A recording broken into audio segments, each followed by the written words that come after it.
Sir Jaganmohan Reddy గారు తెలుసు కదా మీకు గొడవలు అవుతుంది మెడికల్ కాలేజీ గురించి ఇవన్నీ కాలేజీలు కట్టించి జగన్మోహన్ రెడ్డి గారు కట్టించారు. ఏంటంటే ఎవరైతే పేదవాడు ఉన్నాడో మధ్యతరగతి కుటుంబం ఉన్నాడో ఆడు చదువుకోవాలి మెడికల్ కాలేజ్ డాక్టర్ అవ్వాలని చెప్పేసి ఫ్రీ సీట్ కింద మెడికల్ కాలేజీలు కట్టించాడు.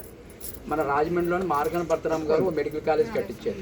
అలాగే కొన్ని జిల్లాలన్నీ కూడా మెడికల్ కాలేజ్ కట్టించారు. ఇప్పుడు ఏంటంటే చంద్రబాబు నాయుడు గారు ఏమన్నారంటే ఈ మెడికల్ కాలేజీలు కట్టించారు కాబట్టి ఇవంతా కూడా పర్మిట్ చేసేస్తాను, అదే పీపీ అంటే ప్రైవేట్ చేస్తాను, నేను గవర్నమెంట్కి ఇవ్వను అంటున్నాడు. జగన్మోహన్ రెడ్డి గారు అంటున్నాడు ఏమంటున్నారంటే నువ్వు గవర్నమెంట్కి ఇవ్వకపోతే చదువుకున్న పిల్లలు ఏమైపోతారు చెప్పు, మధ్యతరగతి కుటుంబం పేదవాళ్ళు ఉంటారు వాళ్ళంతా, రేపొద్దున వాళ్ళు చదువుకోవాలి, చదువుకున్న వాళ్ళు ఒక ఉద్యోగం అనేది ఒక డాక్టర్ అని అవ్వాలి కదా. ఇప్పుడు నువ్వు పెట్టిన దాన్ని లెక్కేసుకుంటే ₹1 2 కోట్లు పెట్టుకొని ఎవరు కొంటారు, మీరు ఒకసారి ఆలోచించారా సీట్లు అని చెప్పేసి వ్యతిరేకంగానే మేము అందరూ చేస్తాం అన్నమాట. మీకు ఇష్టమా కాదమ్మా, ప్రైవేట్గా అయితే బెస్ట్ మీకు, లేదా గవర్నమెంట్ అది మన ప్రజల ఆస్తి, ఇది మన ఆస్తి కాబట్టి ఇది గవర్నమెంట్ ఉంచాలని జగన్మోహన్ రెడ్డి గారు అన్నాడు. ప్రైవేట్గా ఇవ్వాలని ఆయన అంటున్నాడు. ఈరోజు ఇప్పుడు మన కుటుంబంలో ఎవరో చదువుకున్నవాడు ఉంటాడు బాగా, ఆడు ఏ డాక్టర్ చేసుకుందాం అనుకుంటాడు.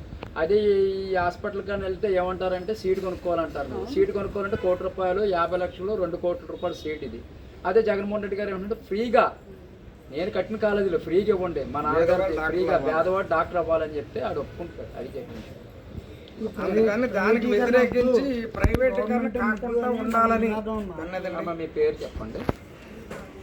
ప్రైవేట్లో పేదవాడు చదువుకోలేడు కదా, ఆ అంచేతను సదుద్దేశంతో జగన్మోహన్ రెడ్డి గారు కాలేజీలు కట్టించడం జరిగింది. దాన్ని ఏమో డబ్బున్న వాళ్ళకి దారాదత్తం చేయడానికి చంద్రబాబు నాయుడు ముందుకు వస్తున్నాడు. అది దాన్ని మనం వ్యతిరేకిస్తున్నాం. ఇప్పుడు చూస్తున్నారు కదా, ఉన్న పొజిషన్ ఎలా ఉంది చూస్తున్నారు కదా. గ్యాస్ అన్నాడు, ఏమైనా ఉన్నాయమ్మా ఇచ్చారా? 6 బండాలు ఇచ్చారా? 2 వచ్చారు. ఒకప్పుడు డాక్టర్లు కేవలం 6 బండాలు. అమ్మ ఫోన్ నెంబర్ చెప్పండి. 50 సంవత్సరాల పెన్షన్ ఏమైనా అన్నాడు, అది ఏమైనా ఇంట్లో ఆడపిల్లలు చదువుకుంది కదా, పాప 1500 వస్తున్నారా? మరి ఈ రోజు చెప్తే అన్నాడు 3000 ఇస్తున్నారా? ఏమైనా ఇస్తున్నాడమ్మా? కరెక్ట్ అది ఆయన చెప్పేది.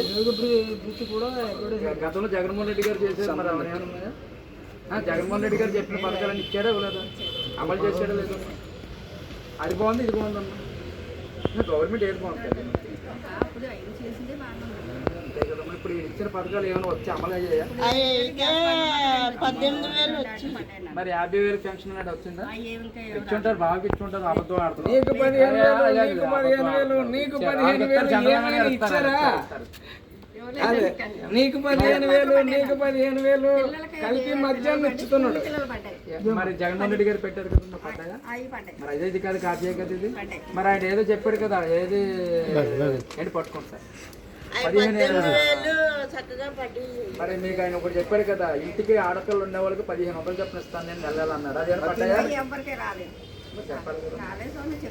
మరి 3000 వచ్చాయా? మరి ఇంట్లో చదువుకున్న వాళ్ళకి, ఇంట్లో చదువుకున్న పిల్లలు 3,000 ఇస్తాను, ఇంట్లో ఆడపిల్ల 1500. మరి అబద్ధమా లేదమ్మా? 2 ఏళ్ళు అయింది కదా, అబద్ధమా లేదమ్మా? ఇంకో సంవత్సరం ఉంది అమ్మా. మన పిల్లలకు చెందిన విద్య అమ్మేసుకుంటున్నాడు. స్కూల్లో చదువుకున్న ప్రతిదీ కూడా ప్రైవేటు వ్యక్తులకు ఇచ్చి అమ్మేసుకుంటున్నాడు. అలాగే మన ఆరోగ్యం సెక్యూరిటీ కూడా అతను ఆరోగ్యం కోసం కట్టించిన హాస్పిటల్లో అమ్మేసుకుంటున్నాడు.